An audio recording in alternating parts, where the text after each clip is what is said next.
বিকেলের নরম রোদে বারান্দায় পাশাপাশি বসে চা খাচ্ছিলেন দুই পুরনো বন্ধু।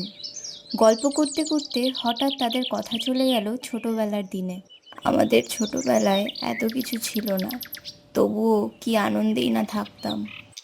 হ্যাঁ রে, একটা পুতুল, একটা লাড্ডু, আর বিকেল হলেই পাড়ার সবাই একসঙ্গে খেলা করতাম। কতই না সুন্দর ছিল সেই দিনগুলো। এখন বাচ্চাদের ঘরে কত খেলনা, কিন্তু কারোর সঙ্গে খেলতে চায় না। এখনকার বাচ্চারা সারাক্ষণ শুধু মোবাইল নিয়ে বসে থাকে। আমাদের সময়ে একটা গল্প শোনার জন্য পাশের বাড়িতে ছুটতাম, আর এখন গল্প করার জন্য ফোন করতে হয়। কথার ফাঁকে দুজনেই কিছুক্ষণ চুপ করে বসে থাকলেন। জানিস, সুখটা আসলে জিনিসের মধ্যে ছিল না, ছিল মানুষের মধ্যে।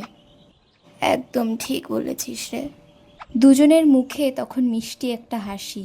সময় বদলেছে, জীবন বদলেছে, কিন্তু তাদের বন্ধুত্ব আর সেই পুরনো দিনের গল্পগুলো এখনও একই রয়ে গেছে।